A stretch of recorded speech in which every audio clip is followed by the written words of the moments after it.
Christmas Eve, I opened a card my daughter-in-law insisted I read aloud. The poem inside was cruelly simple.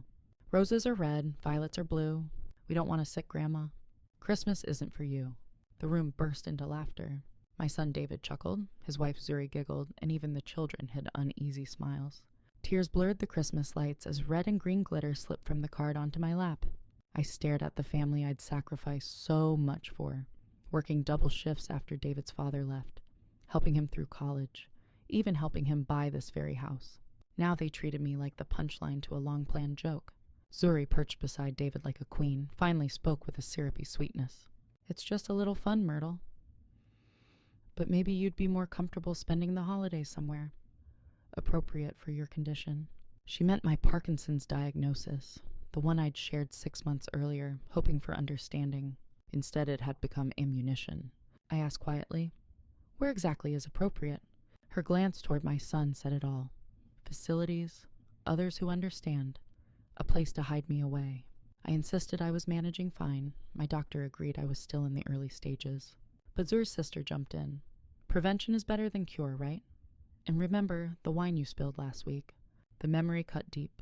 I'd brought a bottle I could barely afford, only to have my shaking hand drip a few drops on their carpet, fuel for their whispers. David's voice carried a polished concern that masked calculation. What about next time, Mom? What if you fall or forget the stove? We worry about you. Around me, ornaments I'd given them glittered on the tree, my grandmother's angel shining from the top. Yet I felt like a stranger in the home I'd helped them build. The next day, I booked a ticket and left the country. I'm grateful you're here to hear the rest of my journey. Follow this story to the end and drop a comment with the city you're watching from so I can see how far it travels. The morning after. I felt like a stranger in my own life. I need some air, I said, rising carefully. My legs trembled. Whether from Parkinson's or the evening shock, I couldn't tell. Of course, Mom, David replied, staying seated. Take all the time you need. I walked past the kitchen, where the remains of the Christmas dinner I had cooked, despite Zuri's warnings about my unsteady hands, still cluttered the counters. They devoured every bite while offering endless helpful ideas about my future care. My appetite had vanished hours earlier. Outside, the porch was dark and quiet, a sharp contrast to the noise inside. Cold air bit my cheeks as I gripped the railing, the glitter from that cruel card still smudged across my palm. Through the glass, I saw them laughing again, Zuri admiring new jewelry that probably cost more than my monthly medicine. The children were lost in their toys, the earlier scene already forgotten. In that moment, everything became crystal clear. To them, I wasn't a mother or grandmother anymore. I was a complication, an embarrassment, a burden to be managed. But what they didn't know was that this burden had quietly built a life they could never imagine. Years of modest living, smart investments, and a few surprises Harold left behind meant I was far from helpless. In fact, I had quietly been supporting their comfortable lifestyle without their knowledge. The icy night helped me think. If they wanted me gone, I would leave, but not in the way they expected. The next morning I sat at my kitchen table, coffee growing cold. The house itself felt different, as if it knew a secret. Family photos on the fridge, Emma's handmade pot holders, Jake's drawing of us all, where I stood smaller and apart, now looked like silent witnesses. I'd barely slept. My left hand trembled more than usual, but I didn't care. The decision was made. This wasn't a simple misunderstanding. This was who they were. I thought of Harold's funeral 3 years earlier. David worrying more about costs than comfort. Zuri complaining about time off. The quiet conversations that stopped when I entered the room. The eye rolls when I repeated a story. The dwindling invitations with flimsy excuses. Harold had left more than memories. His careful planning, investments, a modest but valuable coin collection, and a life insurance policy I hadn't known existed, combined with our paid-off house and my own pension, gave me complete independence. I'd kept it secret on purpose, knowing what money can do to families. David already assumed he had a say in my spending. If he knew the truth, suggestions would turn into demands. As I mapped out my next steps, the phone rang. David's name lit up the caller ID. I let it go to voicemail. A moment later, his voice filled the room. "Hey, Mom. Just checking on you after last night. I know Zuri's joke was a little harsh, but you know how she is. She doesn't mean anything by it. I pressed stop and stared at the silent phone. The choice before me was no longer about escape. It was about taking back my life. No turning back. Anyway, we were thinking maybe we could help you look at some of those facilities, just to see what's out there. No pressure. Call me back. No pressure. As if the pressure hadn't been building for months, one conversation at a time, brick by brick. I deleted the voicemail and powered off the phone. For the next 3 days, I worked with a focus I hadn't felt in years. First, I called James Morrison, the lawyer who had managed Harold's estate, and scheduled an appointment under the polite excuse of updating my will. When I explained my real plan, James frowned gently. Myrtle, are you sure? Leaving the country is a big step, especially with your health concerns.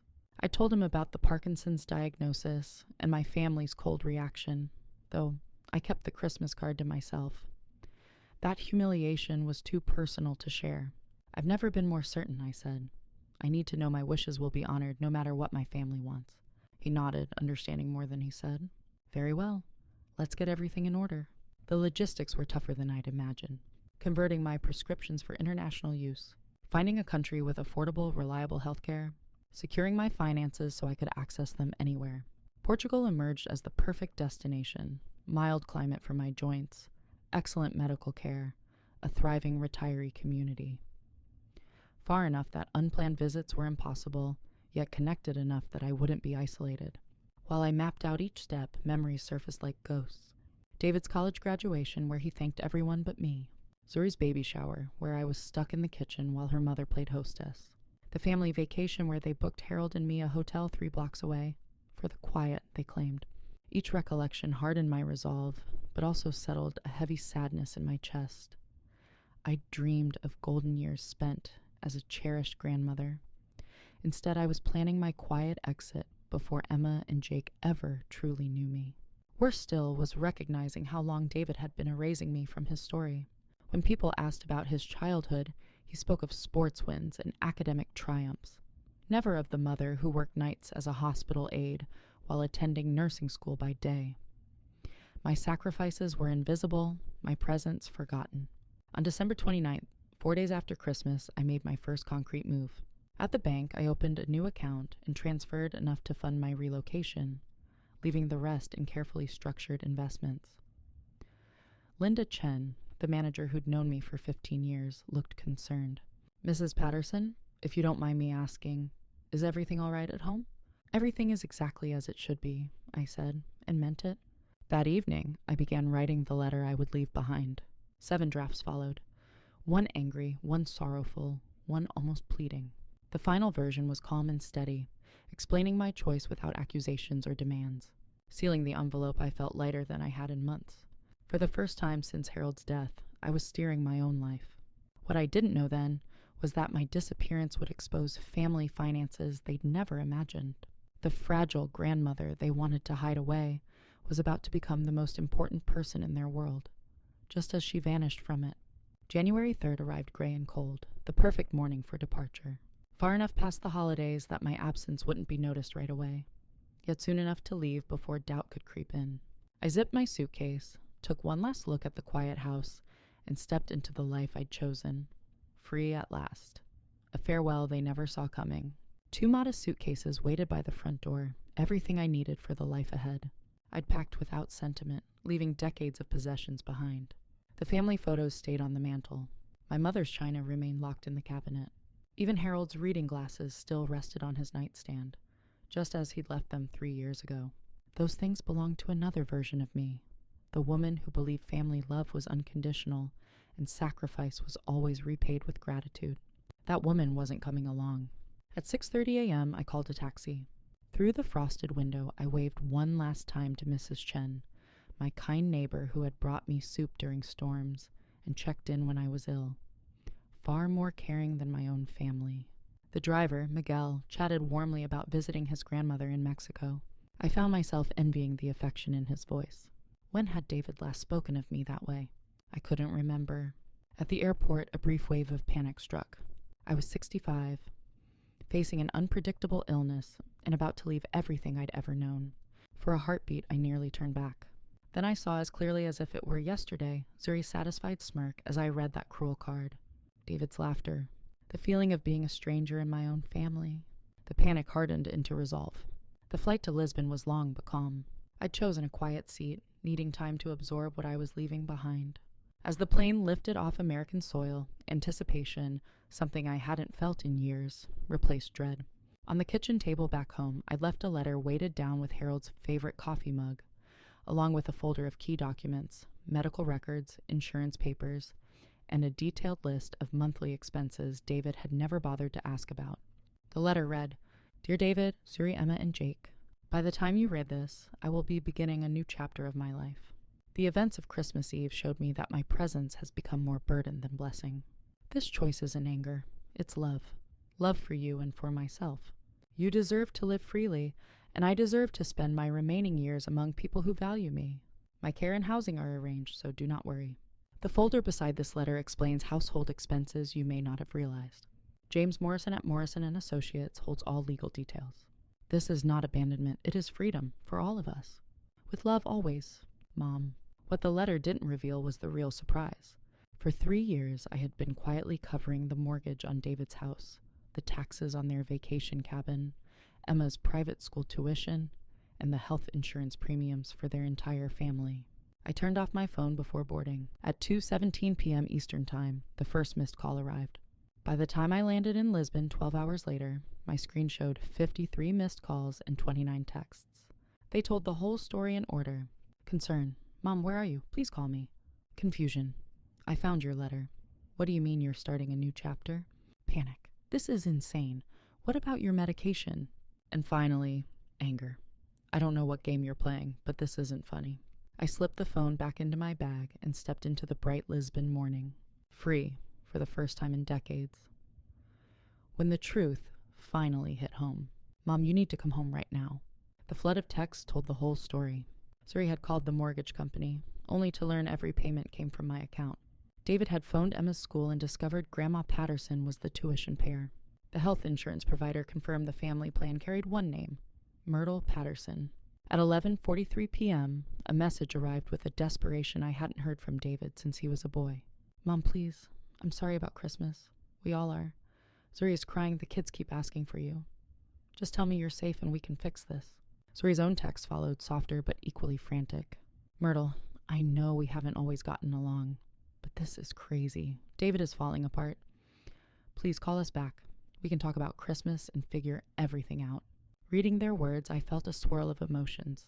Satisfaction that they finally understood my worth. Sadness that it took my absence to make them see it. And above all, a calm relief.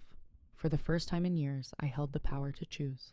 In Lisbon, my taxi driver, a cheerful grandmother named Sophia, pointed out landmarks as we wound through narrow cobblestone streets. My grandson visits every Sunday, she said proudly. Family should be joy, not obligation. Yes, I replied, watching the pastel buildings glide past. For the first time in months, I felt something unmistakable. Hope. My apartment was small but bright, with a balcony overlooking a quiet square where men played chess and children kicked soccer balls at dusk. That night, arranging my few belongings and setting my medication on the bathroom counter, I let myself think of what I'd left behind. David and Zuri were surely sitting in their living room, beneath the Christmas decorations I'd helped hang, trying to figure out how to maintain a lifestyle I had quietly financed for 3 years. Part of me wanted to call and make it easy, but the stronger part, the one born the night they laughed at my humiliation, knew some bridges deserved to burn. I powered off my American phone and activated the Portuguese number I'd bought at the airport. My old life was unreachable. My new one had begun. Back in Connecticut, dawn broke cold. David sat at the kitchen table surrounded by a mountain of paperwork that told a story he'd never bothered to read. Coffee cooled as he studied the mortgage records. Every payment he'd made had been reimbursed within 24 hours, from an account belonging to Myrtle Patterson. Zuri appeared in the doorway, her eyes swollen. Did you find her? She's not answering any of her phones, David said without looking up. But I found something else. He handed her the insurance documents. Our health coverage, the kids, even your dental plan. It's all under her name. That's impossible, Zuri whispered. We pay through your paycheck. David pulled up his payroll records. Look, there's a deduction line for health insurance, but the amount is 0. It's been 0 for 3 years. The realization hit them both like a physical blow. The mother they had dismissed as a burden had been quietly holding their world together until the moment she chose to walk away.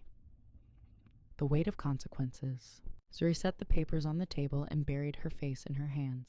Oh God, David, what did we do? Before he could answer, 10-year-old Emma stepped into the kitchen, already dressed for school. She had inherited her father's quick mind and her mother's keen sense for unspoken truths. She'd been listening. Is Grandma Myrtle really gone? She asked, her voice small but steady. David felt a sharp stab of guilt deeper than any financial shock. Emma adored her grandmother, despite Zuri's subtle hints to keep their visits short. Now her absence would cut far deeper than he'd ever imagined. She's taking a trip, sweetheart, Zuri said, though the words rang hollow. She'll be back. Emma studied them with a child's unflinching honesty. She heard you laughing at her card, didn't she? I saw her face. She looked like I did when Tommy Morrison called me stupid at recess. The comparison landed like a hammer. David remembered comforting Emma after that playground insult, calling the school, demanding action. Now he realized he and Zuri had been the bullies, and their victim was his own mother. It's more complicated than that, Em, he tried weakly. No, it's not, Emma replied. You were mean to her. And now she's gone. After Emma left for school, David and Zuri continued sifting through their finances, each revelation more jarring than the last. The Vermont vacation cabin they thought was an inheritance, purchased and maintained by Myrtle. The children's private school tuition, paid from an education fund she had created. Even their car payments were quietly supplemented by her monthly transfers. $4,000, David whispered, staring at a 3-year summary from James Morrison. She's been covering almost $4,000 every month. Zuri wept again, this time with full understanding of what they had lost. The nursing home, she choked out. We wanted to put her in a nursing home, while she was paying for our entire life. The phone rang. David lunged for it, hoping for his mother's voice. Instead, it was the mortgage company following up on Zuri's call. Mr. Patterson, the representative said, I wanted to clarify your account. The automatic payments are under Myrtle Patterson. If those payments stop, you'll need to arrange alternatives immediately. Your next installment, $2,247, is due February 1st. David's stomach dropped. After Christmas expenses and year-end tips, they had barely $1,000 in checking and a few hundred in savings. Without Myrtle, they couldn't even make the next payment. We have to find her, Zuri said urgently. We have to bring her home. And say what? David snapped, his guilt curdling into anger. Sorry we treated you like garbage, but please keep paying our bills? He heard the hollowness in his own voice. The cruel Christmas card was only the final straw. The separate hotel room on vacations, the comments about her condition, the quiet exclusion from family plans. All of it had told his mother exactly where she stood. At 10 a.m., James Morrison arrived, briefcase in hand, and the calm of a man who had seen this scene before. Silver-haired and steady-eyed, he greeted them politely. David, Zuri, I assume you've reviewed the documents your mother left. Where is she, James? David demanded. She can't just disappear like this. Your mother is a competent adult with no restrictions on her movement, James replied evenly. Her Parkinson's is mild and well managed. She is perfectly capable of traveling and of living independently. Zuri leaned forward, clasping her hands as if to keep from shaking. James, we know we made mistakes. The Christmas thing, it was just a joke that went too far. We never meant to hurt her. The silence that followed said everything. Their safety net was gone, and so was the woman who had quietly held their world together. Freedom and a new beginning. I'm not here to judge anyone's family dynamics, James said evenly.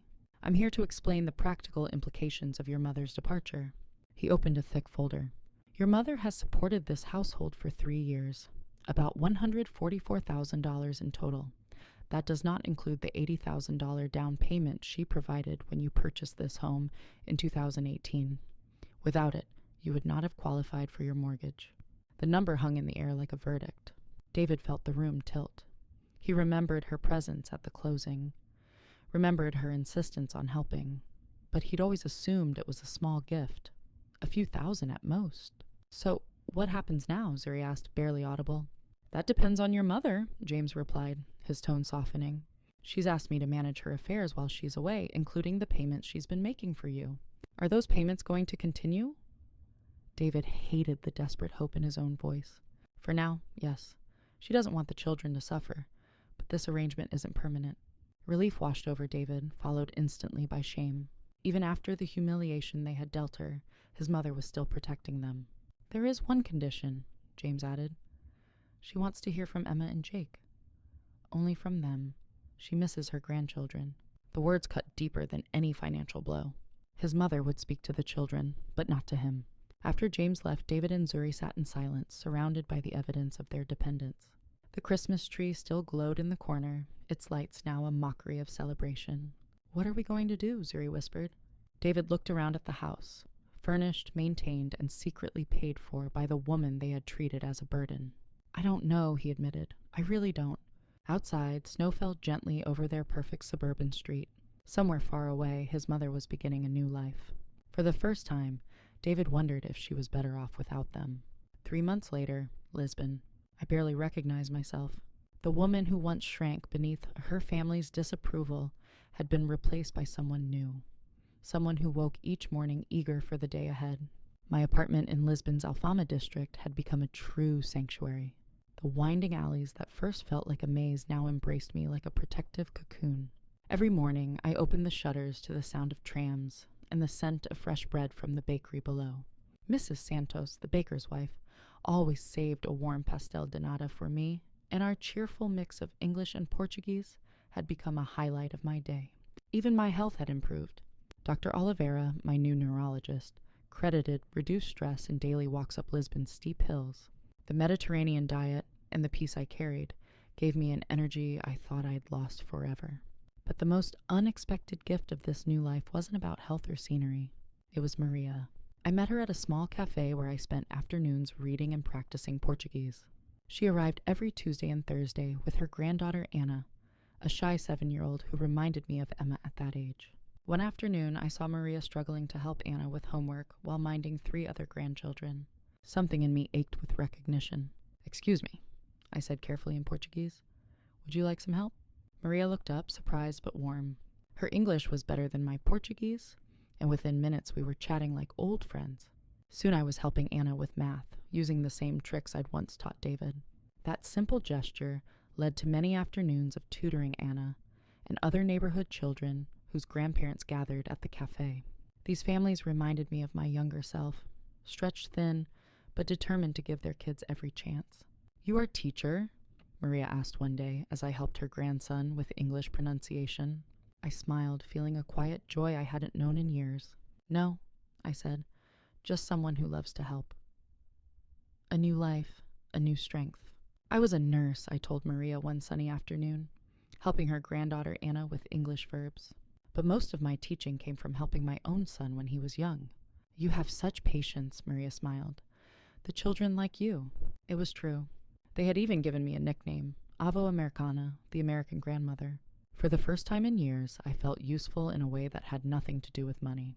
Instead of sitting alone in my Connecticut house, waiting for phone calls that never came, I spent my days surrounded by laughter and learning. Their English blossomed. My Portuguese improved in turn. I felt alive. One quiet evening in late March, my Portuguese phone rang with an international number. I'd shared this line only with my lawyer, James Morrison, for emergencies. "Myrtle," James said, his voice tired, "I'm sorry to bother you, but we need to talk." My stomach tightened. "Is someone hurt?"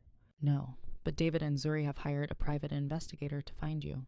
The old weight of anxiety settled over me. "What kind of investigator?" "Someone who specializes in missing persons.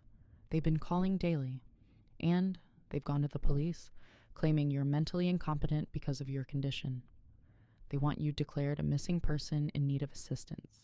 The words cut deeper than I expected. They weren't searching out of love. They wanted their benefactor back. "Can they do that legally?" "Not easily," James assured me. "You left of your own free will. You're competent and in contact with counsel, but they can make things uncomfortable." I looked out at the square below, children playing soccer in the fading light. This was my life now, and I would not let them take it. "James, I need you to help me set up a trust fund for Emma and Jake," I said quietly. "Something they'll receive at 18, untouchable by David or Zuri."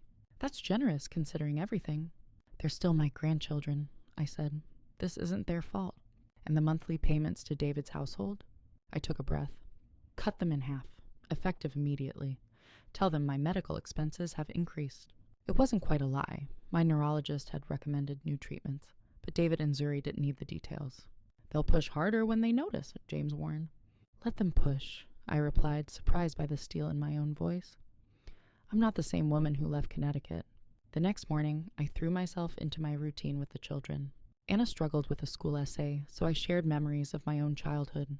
My grandmother used to say we each have many lives inside us, I told her. Sometimes we have to be brave enough to start a new one.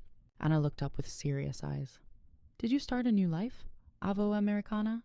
Yes, sweetheart, I said, realizing it was true. I did. Are you happy in your new life? The question caught me off guard. For months I'd focused on simply not being miserable. Was I happy? I looked around the cafe, Maria knitting in the corner, Carlos whispering English words, Anna waiting patiently for my answer. These people welcomed me expecting nothing but friendship. Yes, I said at last, I'm happy. That evening, James arranged a secure video call with Emma and Jake. Seeing their faces brought instant tears. Emma looked older, more serious. Grandma Myrtle, are you ever coming home? I am home, sweetheart, I said gently. This is where I live now. 8-year-old Jake was more direct. Mom says you're sick and can't take care of yourself, but you look fine to me. I am fine, Jake. I'm taking very good care of myself. Emma's voice softened with worry. Are you mad at us? I smiled, heartful. No, darling. I'm not angry. I just chose a life where I can be happy, and that's something I hope you'll always choose for yourself. The confrontation. Oh, sweetheart, no. I'm not mad at you, I told Emma gently through the video call. I love you both very much. Then why did you leave? She asked, her small voice full of worry. I had dreaded that question, but they deserved the truth. Sometimes adults have to make hard choices about how to live their lives, I said carefully. I needed to be somewhere I could stay happy and healthy, and that place isn't Connecticut anymore. Will we ever see you again? Emma's hopeful eyes nearly broke my heart. I hope so, I said softly. Maybe when you're older you can visit me here. Portugal is beautiful. When the call ended, I sat on my balcony and watched the sunset turn Lisbon's rooftops to gold. Across the ocean, David and Zuri were surely plotting their next move, trying to reclaim the source of the money that kept their life afloat. For the first time, I felt completely free. I had found a new family, people who valued me for who I was, not for what I could give. I had learned that real love carries no conditions, and sometimes the bravest thing you can do is walk away from those who don't deserve you. Tomorrow I would wake to the sound of trams and the smell of fresh bread, help Anna with her math, laugh at Carlos's jokes. I would be appreciated, not for my bank account, but for myself. That, I realized, was all I'd ever wanted. 6 months later, I was in my usual cafe seat helping Anna with her English when I noticed a man at the corner table. Too well dressed for the neighborhood, too obviously American. He watched me with the focused patience of someone who'd been searching a long time. Avo Americana, Anna whispered, following my gaze. Who is that man? Someone from my old life, I said, voice steadier than I felt. Go sit with your grandmother for a moment, sweetheart. The man approached, early 30s, neat suit, earnest eyes. Mrs. Patterson? I'm Detective Ryan Walsh. Your son hired me to find you. I set down my coffee cup slowly. I'm not missing Mr. Walsh. I'm exactly where I choose to be. Yes, ma'am. I understand, but your family is very concerned. They'd like to speak with you. My family has my attorney's contact information. If they wish to communicate, they can use proper channels. He shifted, clearly uneasy. Mrs. Patterson, I have to ask, are you here of your own free will? Is anyone coercing you? The question was so absurd I nearly laughed. For the first time in years, no one is coercing me, I said. That's exactly why I'm here. Your son is worried about your medical condition, he pressed. He says you have Parkinson's and might not be thinking clearly. This time I did laugh, loud enough for Maria and other regulars to glance over. My condition is well managed by Portuguese doctors, and my thinking has never been clearer. Detective Walsh nodded slowly, sensing the truth. Would you speak with your son? He's very worried. I hesitated, then sighed. Very well. But here in public with you as a witness. Walsh dialed. Moments later, David's voice came through the speaker, tight with anger and something that sounded like fear. Mom! Jesus, Mom, what are you doing? I'm living my life, David. In Portugal? You don't even speak the language. What if something happens to you? I glanced around the cafe, Maria knitting peacefully, children bent over homework. Mrs. Santos waving from behind the counter. I know plenty of people here, I said calmly, and my Portuguese improves every day. This is insane, Mom. You can't just run away from your family. I didn't run away, I replied, my voice steady. I walked away from people who made me feel unwelcome in my own life. There was a pause, then Zuri's voice, high, desperate. Myrtle, please. We're sorry about Christmas. We know the joke went too far, but you can't punish us forever. This isn't punishment, I said evenly. This is me choosing happiness over obligation. But the kids miss you. Emma cries about you every night. The children have my contact information, I said. They can call anytime. You're the ones who've kept that from them. Detective Walsh's expression softened. He clearly understood now that I wasn't a victim. David's voice came back, harsher. Fine, Mom. If that's how you want it, I'll have you declared mentally incompetent. I'll get guardianship. I'll drag you back if I have to. The threat hung in the air like a storm cloud. But instead of fear, a cold clarity filled me. David, I said, my voice quiet and sharp, if you try that, you will discover exactly how competent I really am. There was a beat of stunned silence on the line. What's that supposed to mean? He finally demanded. I let the question hang. The Lisbon evening alive around me, and for the first time in decades, I felt untouchable. Freedom at last. I looked straight at Detective Walsh, who now seemed uneasy with what he was witnessing. It means, I said clearly, that for 3 years I have been supporting your family financially while you treated me like a burden. I have records of every payment, every sacrifice, every gift you never thanked me for, including the Christmas photo you didn't bother to include me in. You're our mother. It's your job to help us, David shot back. No, David. It was my choice to help you, and now it's my choice to stop. I turned to the detective. Mr. Walsh, please witness what I'm about to say. David, effective immediately, I'm ending every penny of financial support. Mortgage assistance, insurance premiums, school tuition. Everything stops today. The silence on the line was deafening. You can't do that, David finally said, his voice stripped of authority. I absolutely can. James Morrison has the paperwork ready. The only exception is the education trust for Emma and Jake. That belongs to them alone. Mom, please, I'm not finished. If you try to have me declared incompetent, send investigators, or pressure me to return, I will donate every remaining dollar to charity. You will inherit nothing. Detective Walsh's eyes widened as he grasped the power shift. I pressed on. And if you claim I'm not competent, then every financial decision I made for you these past 3 years is invalid. My attorney would love to discuss restitution. That's blackmail, David said weakly. No, David, I replied, calm and firm. That's consequences. Zuri's voice came next, breaking with tears. Myrtle, we'll lose the house. We can't pay without your help. Then you should have thought of that before you laughed at my humiliation. I handed the phone back to Walsh. As you can see, Detective, I am of sound mind and body. I am here by choice, and I am happy. Please report that to your client. He nodded slowly. Yes, ma'am. I have everything I need. That night, I called James Morrison to confirm every financial change. Within 24 hours, every automatic payment to David's household was canceled. The life they'd built on my quiet sacrifices was officially over. 2 weeks later, a letter arrived, written in Emma's careful 10-year-old handwriting. Dear Grandma Myrtle, Dad says we have to move to a smaller house because money is tight. I don't understand everything, but I want you to know I never thought you were sick or strange. I always loved when you visited. I hope you're happy in Portugal. Maybe someday I can see you again. Love, Emma. P.S. Jake says hi and he misses your cookies. The letter broke my heart and healed it at the same time. My grandchildren still loved me, and one day, when they were old enough, they would understand.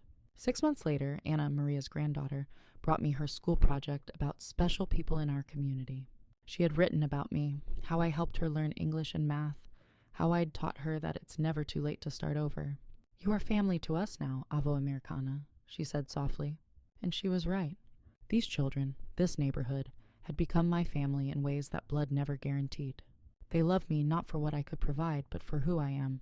I was 65, living abroad with a chronic illness, and I had never been happier. I had learned that family is built on respect, not guilt. That sacrifice must be given freely, not demanded. And that love without conditions is the only love worth keeping. As I watched the Lisbon sunset turn the city to gold, I thought of the Christmas card that had started it all. We don't want a sick grandma. They were right about one thing. They didn't want me. They wanted what I could give. But I wanted something different, to be valued simply for being myself. And here, surrounded by friends who called me their American grandmother, I had found exactly that. The calls from Connecticut finally stopped. David and Zuri understood their threats were empty, their pleas unheard. I had made my choice. No guilt, no manipulation, no fear could undo it. For the first time since Harold's death, I was truly free. And freedom, I discovered, is the most beautiful gift you can ever give yourself. Your turn.